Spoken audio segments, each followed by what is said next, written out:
Yebisa biso. L'élection est 2023 pour décider. Position de mes amis. Biso toko kene na élection en 2023 pour biso toko longa. Ba contrainte na bango wana etali biso te parce que biso to baki na 2019 to bongisa yango bango basali nko coup d'état ezaka eloko mutu asala ye moko te. Coup d'état ezaka conspiration pour bato bazala baike. Be azala coup d'état kaka ye moko azui Malet nae akei abi je suis le ministre de l'État na longo Tshisekedi. Poko sala mwana moke pona kodima makamba bongo. Coup d'état ezaté.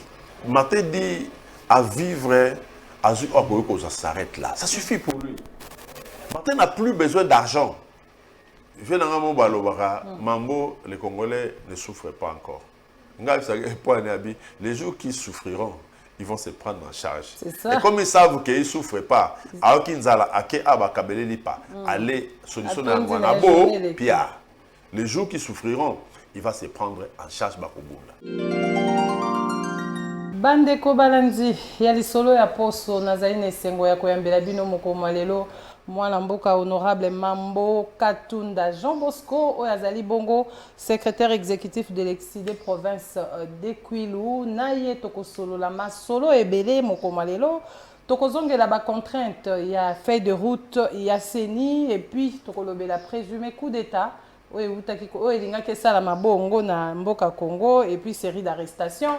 Tokolobe appeli sous parade ezokoleka o eleka ki bongo na pona ba militaire bana moura o bazoko ba tamboli na ville ya Kinshasa et puis tokosukisa enterrement ya drame ya Matadi Kibala na yende tozo solo la bongo masolo nyoso na uti koyebisa bino esengweza pona nga ya koyambela bino lelo mwana mboka Jean Bosco Mambo Katunda na pesi mbote ndeko Jean Bosco. Mbote mingi mama. Nazo rappelé que vous allez député Bongo national élu à circonscription électorale il y a Bagata dans la province de Kwilu honorable Nazane Sengo Koyamba okatna oesika. Merci maman. Eza émission na bino et na yango bongo toko bandanelo kwa liboso to bandana no ba contrainte ya feuille de route à Seni. Mais c'est Kadima aloba qui était ba contrainte ezebele moyen d'élection et ça la mana 2023 et causalité il y a des contraintes financières il y a des contraintes sécuritaires après ça qui moi biloko ebele yango na aloba ki bongo to luka moto a décidé à expliquer biso techniquement soki makambo ondeko Kadima lobeli biso eza solo. Merci mingi maman. Effectivement la zamuto a décidé na ko pesa appréciation ngai technique mais le col naza ka technicien tenga naza politicien on appelle ça appréciation ngai politique. OK. Et sur le plan technique totangi ba note moi mingi il y a ba structure il y a ba association oyo elanda kama élection totangi ba note ya Senko ou ba bimisi na baninga ya SCC totangi ba note nyonso tomoni ke ba contrainte au fait eza sur le plan technique ba contrainte wana eza réel donc la contrainte financière fo mbongo ezala soki mbongo ezate bo sa maponomité donc la contrainte juridique il faut gouvernement mais beaucoup plus parlement à déterminer. Donc, le gouvernement n'a pas déterminé mode de scrutin pour parlement à la loi. Oyo, sur base d'inangonde, seni et fonctionner. Est-ce que tokozongela ko deux tours pour voter président de la République, tokotika na tour moko, to mona pe na maponome les cas qui bokoyi kozala boza na ba députés provinciaux 30 dans l'Assemblée provinciale il y a 40 députés. Boza ba députés 30. Mais gouverneur il y a bateau baza 30 on a bimité. Bateau peut baza 30 ba bimisa ata sénateur te. Donc Kanyaka. Bateau so babi Kanyaka eleki makasi.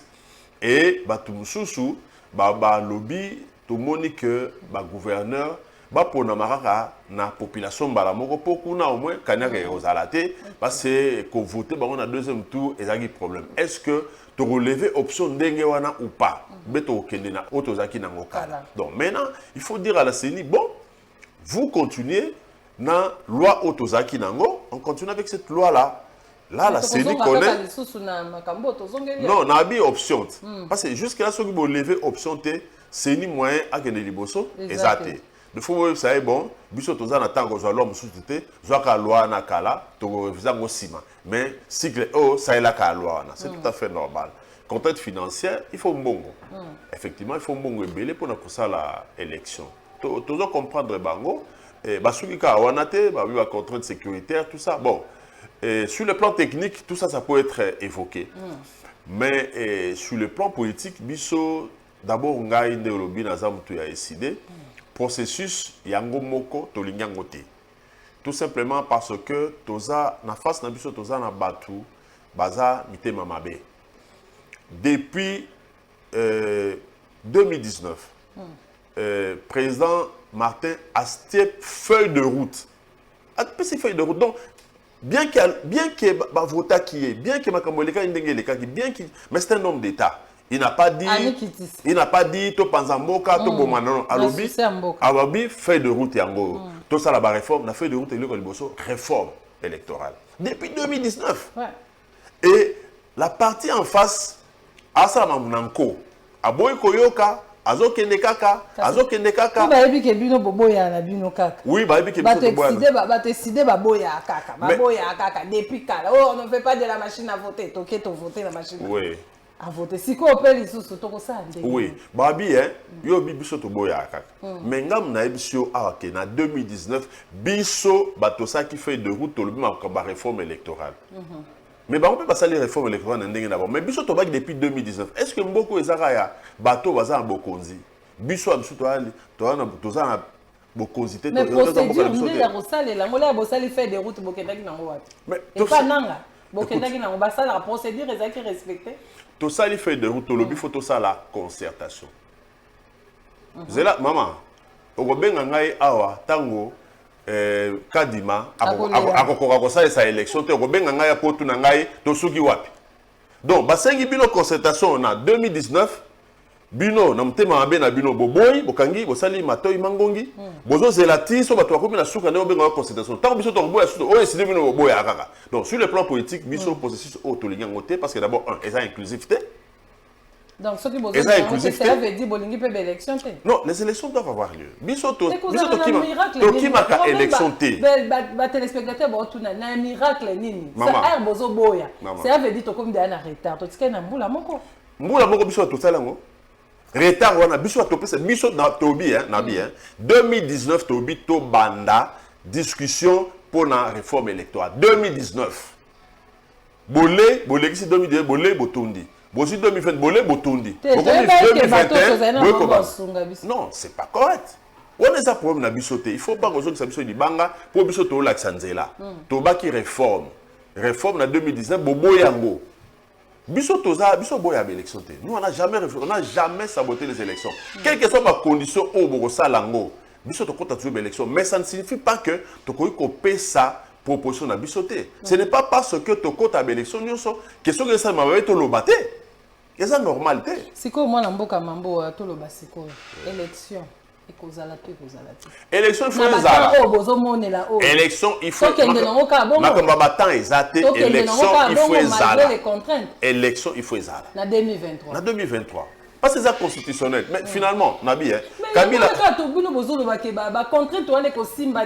Wana etali bisote. Po bisoto lobaki na 2019, keto réglé ba contrainte wana nyoso. Les réformes électorales, réformes légales, contraintes légales, juridiques. Oyo kadi mazolo balelo. Mais yango wana réforme légale. Tant Martin lobby, tu réformer loi électorale, tu réformer loi et fonctionnement ya CENI, c'est en 2019, maman. Mais tout ça là, bazo ki sabiso mamba buzo baté, ta bazo baté. Ta bat mayele tozo mona liboso, nde tozo pe sa proposition liboso. Et ce qui est grave, c'est que il est prouvé que Martin lobaka lelo, bato bazo ngela ngo lobby. Mais ça va pas, l'État ne va pas continuer à fonctionner comme ça.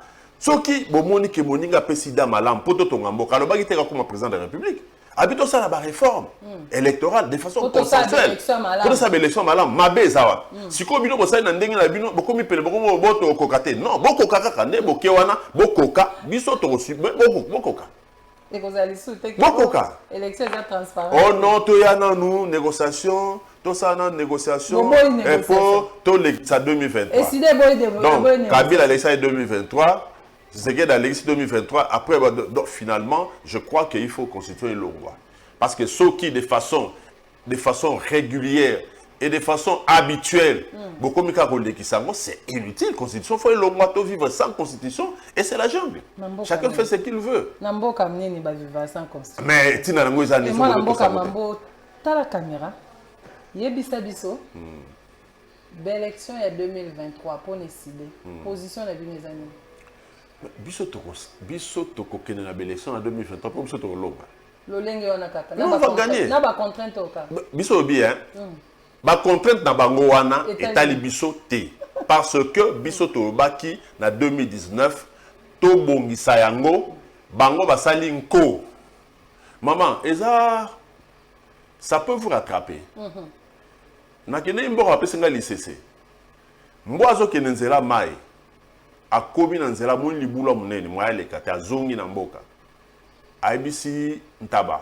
Taba tokende kunda libulu mo nzela mai kuna ya munene mo to lekesa. Taba tuni yo kindo sande kuna. Mbo abi na za okena mai taba bi si yo mo na sukola. Ça veut dire quoi non? Après mboa asengi soso. Service ba kendo kunda libulu. Soso abio kindo sande kuna. Oh nangana kemai soso abi. Munda sukola kutuli bataka sukola ngate na okete. Et puis ngonga muke mama moko na zemi akenzela mai asali attention ta koyi na libulu wana ye na mwana ye akufi. L'état est kosala enquête. L'état est na mboka tango ba police baye mukono mboka abi boka ngana soso wana bolambela bango. Soso bandi kolela mbwa otiki nga ya mbwa bakange bale. Après basoli makambo esili mukono mboka abi boka nganta bo pesa chef akena ngo. Tabakei mbwa tikali. C'est pour dire quoi? Lorsque baninga bazo sabino ke likambo eza mabe. Likambo eza mabe to bongisa pona biso no. Ta bongisa batute menacé wana. Bongisa pota mo ngobeba bino nde batokolela. To bisa Kabila awa asali bakamnene ngasali. Lelo batuni baolela. Martin est toujours là où il est. Mais regarde les gens qui étaient avec Kabila qui ont soutenu la fraude. Regarde comment ils se retrouvent. Baleli hein, bazolela. Mais bazangi mutakolelisa bango. Po bango baboye ko kunda libulu. Alors, toko suka bongo. Na bazi bato pe bazana na bango suka bongo. L'élection na 2023 décidé à Martin Fayulu le lobby bako kende kaka lolengo na ba contrainte bango pona bango élection na 2023. Bolobai ke balingi na bango élection. Peto kolonga. Bakolonga na élection ya 2023. Bango balobai ke balingi na bango élection te yango bazo sa bongo lelo bato ya Martin Fayulu. Baza après bomona ki bino moko pe na tourner na ya kendaki kuna na Mongala kuna bomona ki ndenge bayambaki Martin Fayulu to leka bongo na isolo okaki mikolo te koleka awa ke balobi présumé coup d'état balingaki basa coup d'état na ebité soki coup d'état ngo basa ka ndenge ni otanga ki yango ndenge ni coup d'état. Merci mingi maman. Coup d'état exaté. Oh. Coup d'état ezakité. Bendi sezali. Exaté.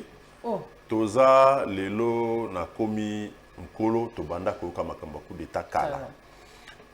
Ngonga nyoso toza ko kama coup d'état soki bakangi batu. Il faut baleka motango ya mitano ata zomi parce que coup d'état ezaka eloko mutu asala e mon côté. Coup d'état ezaka conspiration pour batu bazala baike. Banda toyoki les 5 toyoki makambo ya ndeko François Beya toyoki te ke bakangi etuluku ya batu o bazala sala coup d'état na. Donc Beya azala sala coup d'état kaka ye moko azui malette nae akei abi je suis le ministre de l'État na longo Tshisekedi. Bon, il faut que ozala mwana muke ou bien tolo baka bongo poto zala impolite na bater mususu. Il faut que ozala mwana muke pona kodima makambo bongo. Coup d'état exaté. Biso toza porte-parole à RFI, mais biso tolanda quand même. Et tant RFI a lobby que c'est eza makamanda kuna bango, makamba ba carré minier na bango, makamba ba biséré, soki biséré, soki banani kuto yebi bango te. Ça c'est une histoire ya ndaku na bango. Makamba coup d'état exaté. Ngai nazo déplorer loko moko. Toza état. Il faut toyeba ko tosa bana na biso ya bikolo. Lorsqu'un État investit la kati ya mutu, il faut tout ça. Nakata état, il faut la bibliothèque bazalaka. Sur la bibliothèque bazate, bokende, mosikate. C'est ça. Ngana eba ki beya te, mais toyebi beya. On voit que Béa a commencé dans le service de sécurité depuis l'époque de Mobutu. Il a fait Mobutu, il a fait Alekiti na Joseph, à Salibetu, dont l'État congolais a investi en lui. En fait, c'est une valeur sûre. Ce sont des relations importantes. Ce sont des gens importants dans la Katamboka. Ce que vous avez mokonzi, onoma qui est na bik. Vous avez besoin d'être, l'ongola est na bik. Ba koye bisa mokonzi mo côté que yo soko nommé mutuko longola jamais. Non, le chef a le droit de nommer et de révoquer sans justifier. Il faut que tout ça rabatu. Il faut que tout ça rabatu. Il ne faut pas que yo qui saka baninga soni. Pour ceux qui baninga soni, na soni wana akosa la paye mabe ataka na mabe te. Faut to ça, ce n'est pas bon. Et puis baninga ono so babeta maboko na makamba bongo ba yebaka. Tourna bango pesa. Que tourna bango ezali po kabund oyo amemi Tshisekedi ti bazui bokonzi basale o basalier. Donc lobby bino na kota te na kolekisa wana. Oui. Mais mokonzi ezate po mutaliboma alongo bilamba. Yopola abibi bilamba. Yope Hollandi olongo bilamba. Ça c'est un manque de sagesse et de maturité. Parce que soza mokolo bae na sagesse na maturité na coup d'état ezate. Ezate eza makamuna bango comme bazan ba course ba mbongo ka ba minerai tout le temps ba minerai coup d'état so coup d'état ezalaka maman banga ba kanga ba tebele. C'est comme l'histoire, tu vois à l'époque du président Kabila, avec coup d'état Eric Lenge. Mais ça a coup d'état parce que on a arrêté personne à part Eric qui a disparu jusqu'à aujourd'hui. Et ça, il y a un coup d'état. Vraiment. Le coup d'état, ce n'est pas comme ça. Ce qui est au coup d'état est raté dans le pays Afrique, qui a Guinée. Bissau. Ah ouais, ce qui est bakangi mutu mon côté. Bakangi mutu mon côté. Donc, coup d'état, maman, wana eza liseki, na lingo kota na maseki wana te. Coup d'état ezate, na déployé kaka kozanga. Kotosa, bana na biso oyo baza na valeur. C'est un expert en sécurité, il faut que ba kotosa e. Ce que lingi était aux huit papiers au longole au témo panzi, tant au témo panzi so lingo sa ba enquête on ça bien proprement. Dossier atika pe na botosi pour lobby a recevi Sumboka. A recevi Sumboka, il a servi les pays, il continue à servir les pays jusqu'à aujourd'hui. Donc na banzi il faut tozana comme un homme d'État, tout ce qui est sentiment, sensation, l'État, on ne dirige pas l'État avec son cœur, on dirige l'État avec sa tête. Et la tête doit réfléchir. Voilà, la tête doit réfléchir. Oyo ezo sala manamboka oyo ya Congo démocratique bongo ndeko mambo katunda tolobela isusu série d'arrestations toka kike na SCPT kuna bakangi TG na PCA balobi détournement eleki tozo kakutu ke DG ya OGFREM en fuite donc détournement eleki IGF okoka insulté vous mona teke makambango comme que moi malam. Merci maman. IGF koki kokokate parce que tout ne suit pas. To ngai moko nazala agent de l'État. Nasala na CPCC, Conseil permanent de la comptabilité au Congo. Nasala ba mission d'audit. Nasala secrétaire ya tout ça ba mission d'audit CPCC, IGF, Cour des comptes na Conseil supérieur du portefeuille. Tout ça la secrétariat de coordination ya ba mission. On avait plus de 200 enquêteurs. Tout tini na ba entreprise, tina ba province. Et moi, j'étais coordonnateur du secrétariat. Donc, tout le rapport qui venait là, je devais lire tout ça, la synthèse, pour le professeur Mabimo Lubande Azaki Mokonzi Nabiso. Le contrôle, on le fait de cette... L'IGF, c'est bon. Moi, un de façon partielle, et puis deux de façon téléguidée. Comment ça téléguidée? Tout simplement parce que d'autres faits qui sont dénoncés, IGF a côté. Ah, likambo pe tozokama IGF azokota akota ngote ndenge ni akota nyoso te. Et puis toki ba bisika bato IGF musu bazaki na ba komi na bango kolia mbongo place batindi bino na mission bozolia na bango mbongo mais gloire à Dieu bakangeli biso DGA. Est-ce que ekangemi wana ekozaka ata fandi 6 mois na prison bimine? Ça c'est un des deux. Depuis tozana na régime na biso oyo na pouvoir na loi na code pénal ba détournement ezaka na boloko mais ezaka pe na remboursement restitution ezaka bazongisaka ba mbongo. depuis tozana na régime oyo toutes les arrestations pour détournement s'arrêtent na boloko. Boloko etalinga te. Nous batangisa biso soki yo za part. Biso ba congolais boto partie civile. Boloko etali biso te. Biso loko to na ngotineza mbongo o bato. Bazongisaka. Donc boloko ça c'est l'état, mais nous c'est l'argent qu'on doit restituer. On arrête les gens, on ne restitue pas. Mais les chefs fait quoi? Les chefs ne font rien. Donc le travail de l'IGF est nul. C'est quoi IGF ne fallait akende non, c'est l'État, c'est la justice qui doit. C'est la justice. Oui, c'est la justice. L'IGF fait bien son travail en partie parce que oyazo sala akena otina suka. Parti muso sa malam te pas ces armes comme ça à côté. On dirait IGF fa ki nesika ba tindae. Or IGF fa ki nesika ba tindae te. IGF fa sala partout ça que ba tindae. Mais azo ke no sala malam nesika ba tindae. Po bato batindi bango bakoma esika bayingi bakoma mais bisika o batindi bango te bakoma te biso ndeko mambo tolo bana no makambu ya restitution bato wana bazokanga bango. Est-ce que il y a pas moyen avant na lukuto ke na boloko zongi pona ebaka isusu na gouvernement o ya nani ya Ilunkamba ezaki na ministre moko bobenge bakanga azongisaka $100,000 akota. Est-ce que tu que ça bongo te? Mais ya ona zolo ba imagine les osenga. Est-ce que bakoyi koza te ke oyibi mbongo ba ekokanga zongisa ata 70%. Et puis on etika lokokota na bolo. Mais ngwana ça dit qu'il y a la confiscation. Remboursement kozala opesi liquide ou ba confisquer ndako na ba bien na ba teki ba bien ngo ba koma otya ba ona ba komba ba tususu ba confisquer bazui bazongisi mbongo.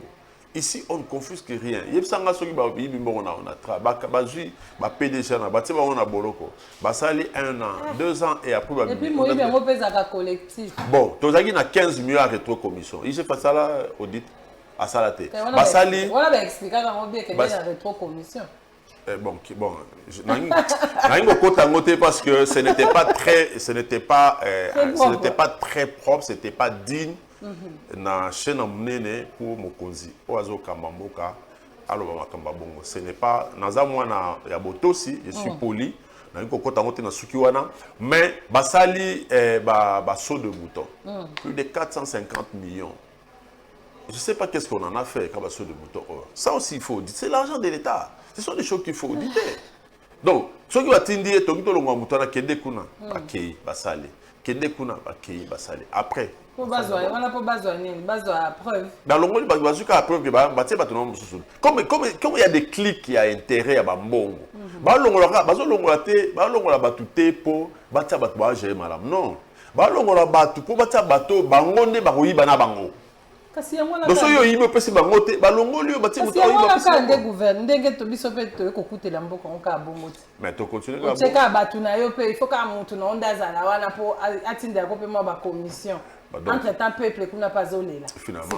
Finalement au côté na bokonzi po. Kasi décidé pe ko gagner na 2023 tozaka bongo te. Non. Bino nyonso kuna na kwilu bongo ya awa ba DG. Maman. Ezala no ka bongo. Honorable, ezala ka bongo. Maman. Biso toza bongo te. Président Martin a kozala ka bongo te. Il se contente. Martin dit à vivre à ça s'arrête là. Ça suffit pour lui. Martin n'a plus besoin d'argent. Il n'a plus besoin. Il vivra le peu qu'il a. Il n'a plus besoin. Il n'a pas besoin de consommer des immeubles, na poto. Il y a des gens qui font la course au pouvoir pour des immeubles. Ça ne va pas. Tu ne peux pas avoir ça comme motif, comme motivation pour prendre les pouvoirs. Le pouvoir, on le prend pour les biens des autres. C'est pour rendre service. Et en rendant service, tu as des privilèges. Tu as tes privilèges à toi. Mais tu rends service. Mais tu ne peux pas prendre les pouvoirs pour voler. Pour devenir riche, on ne devient pas riche. Non, on devient riche dans l'affaire. Tu veux devenir riche, va faire tes affaires. En politique, c'est l'apostolat. Tu dois accepter de rendre service et les pays te rémunèrent, prends soin de toi. Et ça, c'est simple, maman. Moi, je ne suis pas riche. Mais quand moi, on donne une palissade à 50 000 $ et que moi, je refuse de prendre, je n'ai pas pris. Bon. Biso toyebi ndenge nini badipa ne pesa maki. Ba député so bayebi. Ba o bazui bayebi po ani bazui. Biso otozuite to linko za problème na conscience na biso te parce que moi c'est d'abord ma conscience. Tant qu'elle n'est pas tranquille, je ne peux pas être à l'aise. Je préfère manger les maths avec ma conscience tranquille que de manger les ngombe et puis non, ça ne marche pas. Donc, regarde les pays comment ils marchent. Biso tozu ba député. Mais vous trouverez des députés qui passent à la télé et disent Baza, Bakosi, Bazi, Bazi. Donc, le pays est dirigé avec la médiocrité. Même les gens qu'on croit élites, qu'on appelle honorables, ils préfèrent que tout le monde soit dans un trou. Ils ne peuvent pas accepter Moutoumora Bima. Surtout, Singa. Il y a des gens qui n'ont pas pris, il faut être honnête. Tu dis seulement, ou bien on a évité, ou bien on a évité tel camarade, tel collègue a zuité. Mais yo liga ka soki yo yibi, ba tout so ba yiba. Mais les pays, ça va, c'est comme ça ne marche pas. Ça c'est de l'immoralité. Il faut tout un vieux citoyen bosso. Tantôt citoyen bosso, tantôt vieux bosso, tantôt président. Tantôt président bosso. C'est parce que biso nous soki toke to sanga na baninga musu na yebisa par exemple c'est sanga azwate azana parti na ngate azwate o azali de cabinet ya Kabila wana azwate honorable Jeannette azwate baza na parti na ngate honorable Jeannette azwate bon non baza na parti na ngate non maintenant ça va baza na parti na ngate. Mais, mais pourquoi tu dis que tout le monde a pris? Non, bien honorable. Correct. Honorable. On est malhonnête. Si vous avez un jeep, il y a législation est passée, on a un jeep. Et ça, jeep, il y a ma baie. Jeep, nous avons un député, il y a un crédit. Ah. Donc, on est bon. Ndambo. Oh, bah, parce que nous faisons. Le goût du pouvoir. Bon, il est belé. 500, bakabeli biso. Tous les cabos na nini touti aussi sa arrestation balamboka na mbaki pour na bino honorable député Mambo Katunda Jean Bosco azali bongo na parti ya Martin Fayulu président ya SID ye azabongo na province ya Kwilu yende aza secrétaire exécutif kuna na province ya Kwilu na SID ya province ya Kwilu nde tozo solo na lelo tozo ko bakaka nde komambo tomoni bana mwa kaka boye na nzela esali kutu na mwa panique bato bazwaki information te balobaki bazo la marche d'endurance. Pourquoi attendre seulement eko ya coup d'état pour babimisa bana mwa endurance bakende na kibomango kuna ezana basinga batia batimola libulu batia singa basoda bazo asimbika singana c'est ça wanande basoda endurance ko tambola biso to tambola na biso na babala na samedi dimanche ba tambola donc moi je ne crois pas que ça pour endurance c'est ça eza bon na l'accent nous que na ça moi ba paquet ba ba que non na ko bango ba yate ba mekate te mais mokonza saka bongo te eza ko lakisa bobangi ce n'est pas bon eza antinate ce n'est pas bon eza lakisa bobangi et mokonza sala bongo te les forces on n'a pas besoin ko lakisa bango na batu non on a besoin d'un côté et na bamboka oya solo les soldats on le voit pas. Si on est dans terrorisme, tu peux voir quelques soldats, ceux qui sont en France, mais ceux qui sont terroristes, ils ont quitté, tu ne peux pas voir les soldats. Ils sont dans leur caserne et puis ils ont leurs endroits, il y a ça d'exercice. C'est ça. Dans la ville, on ne trouve que la police. C'est tout. On va trouver des militaires qui se promènent avec des armes pour de non. Quelle endurance? Endurance, ça c'est l'endurance.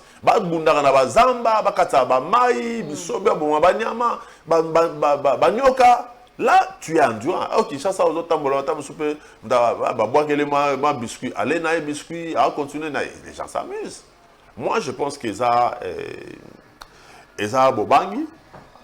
Ça bobangi ya pouvoir mais ça mabé parce que ça relaxe ça va si la faiblesse ce n'est pas bon. Tiens balaxi bibazo la ça que bon mais que souté bien votre bana ida au ça coup d'état wana bilo kama kasi zali et ba paquet moko ba na ngo o ba la moni le bato ba sala coup d'état kana bato wana ba paquet ba wa obeto li solo te ka bangwana ba o azu bokonzi pato ka bangwana ce sont eux bato baza proche ka bangwana ba sala coup d'état ça ba tamusika te. Donc pour la mboka mambo il fallait passer la parade na bango na bake na zamba banda wa bakolo til bumbashi ata 1 mois ça mboka etika vide est-ce bango baza batamboka kasi baza ba garde républicaine mais kasi batika bata moko etika ko tabo e bota bazo yenga ba ça sous coup d'état bien baza ka awa bakete baza ka merci maman baza ka awa donc pour la honorable Mambo Jean Bosco a dit que ba marche na bino wana awa na Kinshasa te boke zamba bozo frustrer population na mboka o eza discipliné mboko ezo respecter ba normes on ne voit pas les soldats ba mona ka obe la police na ba gendarme oyo batambolaka bongo pembeni ya population to leki bongo avant to leka nanu na sujet na biso oyo asuka ya Matadi Kibala na kosenga nanu na régie etiela biso e balancele biso bobsek oyo lekaki bongo lodi na morgue ya cinquantenaire totala bongo ndenge nini makambo elekaki tolanda. Tristesse, douleur, pleurs, consternation, c'est ce qui s'est lisé sur les visages de membres de familles biologiques des victimes du marché Matadi Kibala. L'entrée des cercueils de 25 personnes électrocutées par le câble à haute tension de la SNEL était émouvante. Deux chants remplis d'émotions ont accompagné cet instant. Le gouverneur de la ville de Kinshasa, Jean-Tini Ngobila, prendra ainsi la parole. Dans son discours d'hommage aux victimes, le premier citoyen de la ville de Kinshasa a martelé que le gouvernement ne transigera plus jamais sur le non-respect des règles urbanistiques. Ainsi, l'exécutif provincial ne transigera plus jamais sur le non-respect des normes urbanistiques, notamment l'occupation des emprises routières, ferroviaires, aéroportières, les lits de rivières, les constructions sur les ouvrages de drainage, collecteurs, caniveaux et avalloirs, toutes les constructions anarchiques sur le pente collinaire ou sur tous les sites jugés non édifiants. L'autre moment émouvant de cette cérémonie était celui de dépôt de gerbes de fleurs. D'abord, celle du Premier ministre Samalou Kondé, puis le numéro 1 de la ville de Kinshasa, suivi du président de l'Assemblée provinciale, le commissaire provincial de la police, le secrétaire général de l'UDPS, enfin le secrétaire général de la FDC. Il faut dire que cette disparition n'a pas laissé indifférente le représentant de famille des victimes éprouvées. Kufaka mutayi mokula zali te na pesi le kumu na ye moko papa président de la République na assistance mutuelle financière matérielle oya pesi na batu na yo ya sima otomoni na misu. C'est après cette cérémonie d'hommage organisée au stade Vélodrome que les corps de toutes ces victimes ont été conduits à leur dernière demeure au cimetière de Mingadi pour le repos éternel. Voilà, Bandeko Bouti Kolanda Bongo 25 cercueil na biso ya ba mort na biso ba kufaki bongo na drame oyo lekaki na Matadi Kibala balelaki bango bongo na stade ya Vélodrome. Bisika wapi chef ya gouvernement azalaki ba ministre belé tomoni wana bomoni pe gouverneur ya ville ya Kinshasa Jean-Tini Ngobila oyo pe alobaki mamo na ye a partager pe douleur na ye toyoki ba pesi ba famille $5,000 pour ba organiser ba obsèque wana mais je me demande Est-ce que 5 000 $ vaut une tête, la tête d'un Congolais ou comment? Merci Mingi, maman. Au fait, nous avons disposé à discuter sur 5 000 $ au BAPC, au BAPCT. Na kanisa yeke ngai kozala malamu mpona ngai koloba ba condition ya liwa wana et puis comportement nini l'état a kozala nango ba 5 000 ba 10 000 ba 20 000 même si c'est 50 000 et ça est le côté pour tout ça koufi ça c'est important et tout le ba que tozo déplorer liwa wana l'État est singeli azwa esikanae. L'État a parents. Parents nyo soso ki mwana azo bela, il faut appeler ça ekisi. Tant toza ba mike o muno zo mboya komela ba ti olutu ba fini o muno ko. Mutu so ko ke lo mawa muno nde ba zo monta pasi. Menzoka parents zo lukela on des solutions. L'État ne doit pas être là pour plaire na batu. L'État doit faire ce qui est bien. Ce n'est pas parce que l'enfant refuse de prendre le médicament au tiquier, ni au salicier. Mais si il faut que boma banda, il faut que boma. Mais si il faut que boma il faut que boma. Parce qu'il faut éviter de koufa. C'est mieux au longo la bateau. Bomi wenze, muta koufa te so bomi wenze. Muta koufa te tabaleli. Et nous devons être sérieux. Donc tous ça sérieux te uto kala, mais tous ça sérieux te le quoi peut toujours bokonzi. Donc, on a dit que nous sommes bandi lelo. Mais on a dit que nous sommes bandi kala, on a dit lelo, on a dit et on a dit sérieuxté. Et sengeli balongo la ba wenze na ba balabala. L'État, il faut ba police bazana na pointe. Kaba kanga bato, ba voilà. Donc l'État n'existe pas. L'État n'existe pas. Maman, ngai n'a pas ça exemple moko. Au moment où tu vas finir Kagame, Kagame finir na Kagame te. Pour nini? Na 2007, na quelle mission de service na Goma. Naza moninga na moko azab. Il est très chaud. Azab mutua Nord Kivu ça.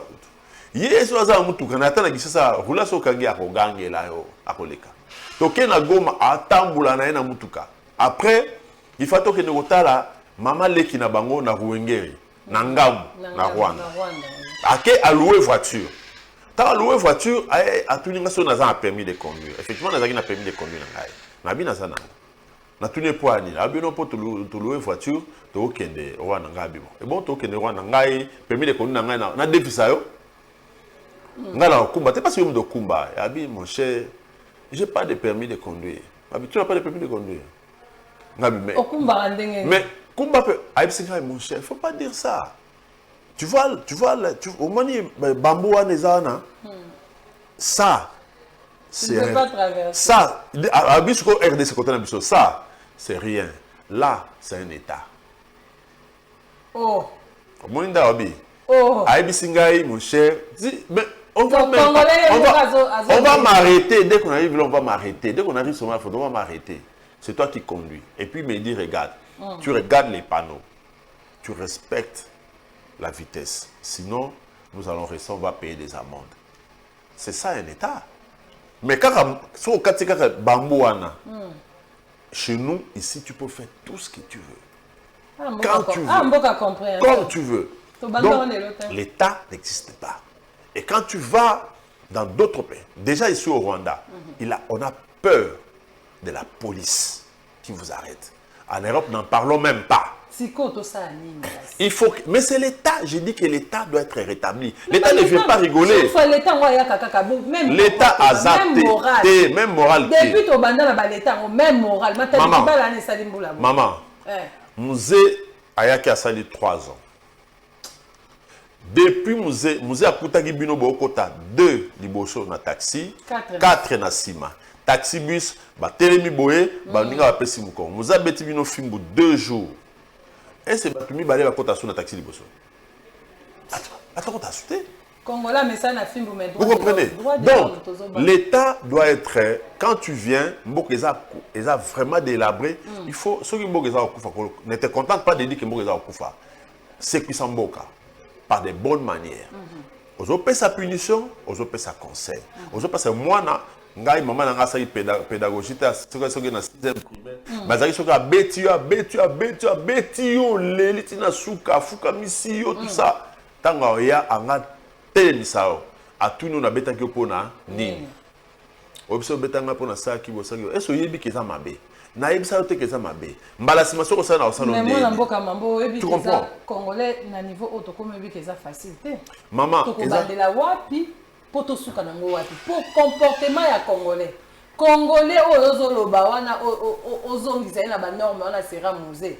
Mais il faut za makasi. Musée zaki mutute. Musée to yebaki avec na rébellion. Mais non, ils ont pour une rébellion.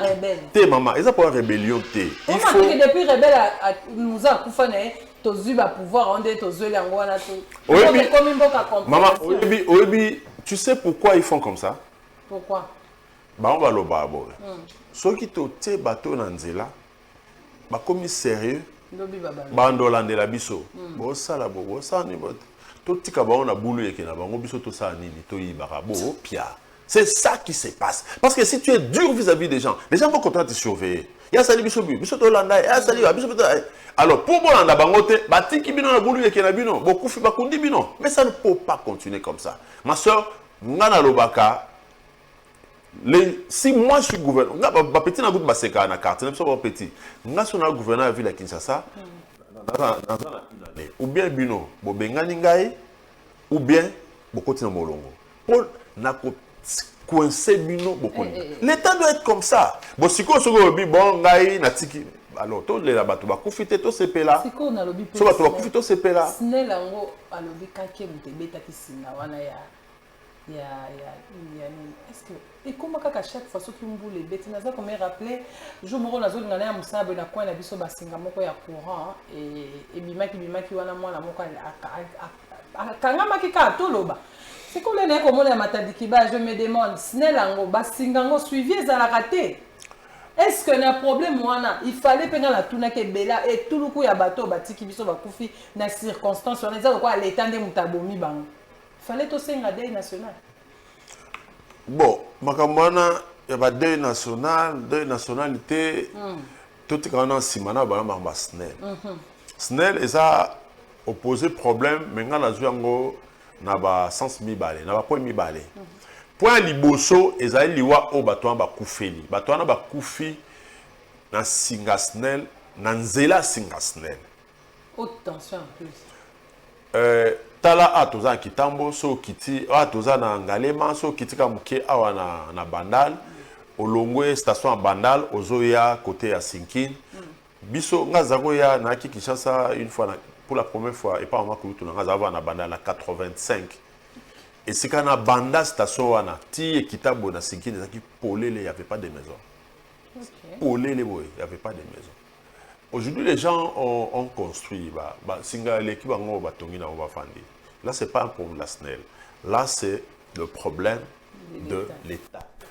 Battu. Il y a ta quartier, ta commune, ta cadastre, ta affaires foncières. Urbanisme habitat, c'est ces ministères-là. Ça, c'est l'État. Et la SNEL, a SNEL, c'est quoi Tongi Bongo a fundi et pas l'État pour Babouka. Mais l'État est Boukate. L'État est Boukate. Non, pour l'instant, non, l'État est l'État est un bon. L'État est un bon. C'est qu'on a bien.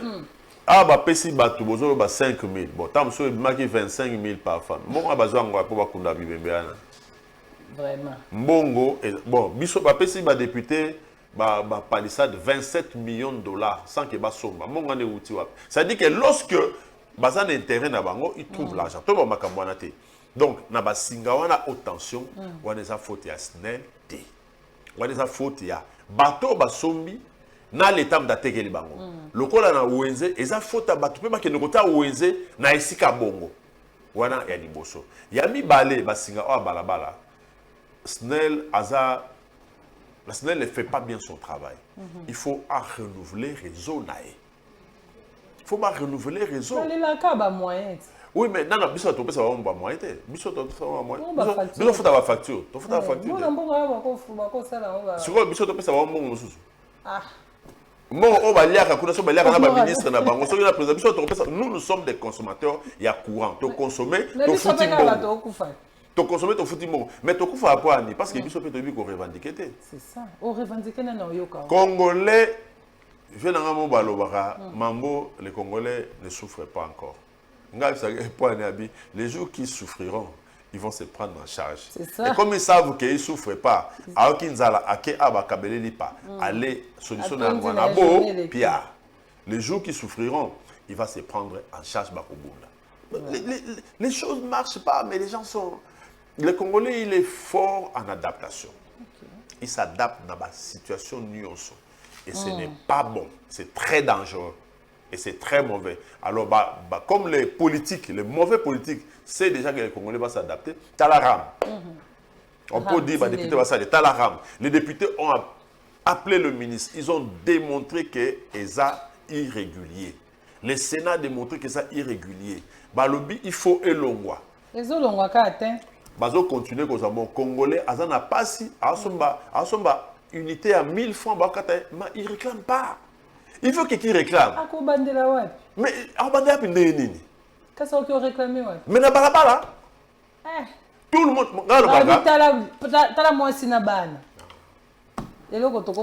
Bon, ça va. Comme ça.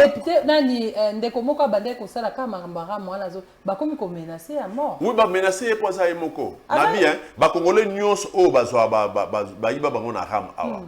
Ceux qui 5 millions. Maman, on 10 millions de personnes ou 5 millions.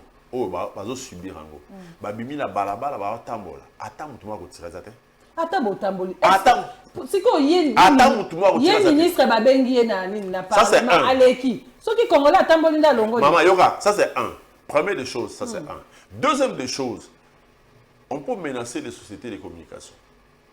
Les Congolais se disent, nous fermons les Quinois. On va rester 2 jours sans téléphone. Tu sais, si vous restez 2 jours sans téléphone, sans appeler, sans vous fermez vos téléphones, vous n'achetez pas. Les gens là, les sociétés là vont tomber. Bon, cocaté.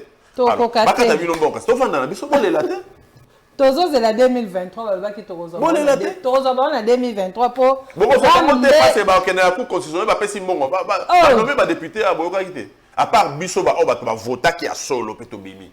On a nommé des députés ici boye bité. Kasi 2023 de ça maman mais bah on nommé bah mosusu. Quand il m'a sérieux to ça maman. To ça là. Ala lo bango batu o baboya ki kadima tozela bongo na 2023 soki to pese ba moyen o ekosala ke ba contrainte wana éliminer pour esi la té. Mais batu bazo sala na batu ba koti o batu les politiques qu'on a mis autour de kadima. Ba koma ki na bokonzi ndenge nini ba ni ko se maintenir pe na bokonzi ba se maintenir ndenge nini bazana ba structure na bango o eza o ekota ba candidat. Tende komambo tout est cause à bongo te. Tout pendant le quoi président Martin Fayulu yemoka lobi ke l'élection cause à malamu. Ndeto koyeba ete élection est cause à bien parce que to kende kana ba contrainte. Biso bité ke ça malamu mais biso to ko sala to ko kota élection puis biso to ko longa. Et puis ambalo to zo sabino bo. Biso to voter to landi vote ti na suka. Basali mbilinga biso to sali mbilinga po bokonzi na kimia bokonzi na kimia bakomonela yo mbalo yo tosala lokola bana Israël bake kotonga mur na bango bake tonga église na bango kuna bazongi bauti côté bazaki comment esclavagisme bazongi bakotonga azotonga loboko moko loboko moso azui bunduki. Ça va être comme ça. Voilà, merci beaucoup. Voilà, mboka bamboka tunda Jean Bosco, nazaki nesengo. Ya koyamba yo na plateau na bino ya lisolo ya poso ya lelonga na yo. To solo la ki pona ba téléspectateurs na biso masolo o etali bongo contre ba contrainte. Ya feuille de route ya Seni décidé elobi bango ba kokende na élection na 2023. Mbilinga beaucoup tanpe na mbilinga. Tolobela ki peut présumer coup d'état. Na série d'arrestations ezolanda na mikolo yo et puis parade militaire ya bana mura o to baki na koyeba bongo na ville ya Kinshasa to mona ki bango nde bazo tambola batamboli ba paquet na bango ya minene to moni yango Et puis tosukisaki bongo na bobseki ya bandeko na biso bakufaki na Matadi Kibala 25 personnes nde mwana mboka mambo asemboleli bino masolo nyonso oyo bino bolingaki tosolola bongo na rappelé bino ke azali député national ya azwa palisade hein aza député national élu de la circonscription électorale ya Bagata na province ya Kwilu na Bandundu et puis aza lisusu secrétaire exécutif ya parti cher ya Martin Fayulu eside ya province ya Kwilu kuna nde yende azo konza kuna na kati ya mboka Kwilu na kati ya eside na yango ndeko mambo lilo basuka pona émission na bino na yebi kezamba liboso te okozongela biso lisusu awa na toni bino botondi pour kopesinya libaku ya koloba na etando na bino na toni bino na tondi pe ba téléspectateurs bazo kolanda biso toli na ngai ezali ete bato bazwa conscience ngai nazalaki agent l'État il y a 10 ans nalobaki na continuer te kozala kaka na kan ya bato oyo balelaka fonga pe na bunda na kota na kan ya bato oyo bakonza mboka eza décision nazwaki na bundi pe na komi malgré ba situation difficile bakongolais il faut pas basepela kotikala esika bazali basala effort bakoma lokwa ba peuple mususu biso likambo ezali ya ko revendiquer sans koboma mutu sans kosala mutu mabe mais au réclamer droit na po batosa yo soki balingi komi tosa te bayebake mutu akotosa bango akozala te bomoi na bango kolonga na bango koke na bango liboso eza na maboko na bango so bamitiki baniatami voilà ngana suki wa merci beaucoup bandeko balandi ya lisolo ya poso tosuki lelo pona mokoma lelo ngala bino tokokutana lisusu bongo poso ekoya pona kosembola mai politique ya mboka na bino Congo et puis ngai na ndeko wa bino oboponaki bosengaki bolobi ke balukela bino mwana mboka mambo katunda po aleka kosembolela bino masolo ya semaine ye wana tokomi na suka bonne suite de programme na télévision na bino obolandaka tout le temps merci. Merci.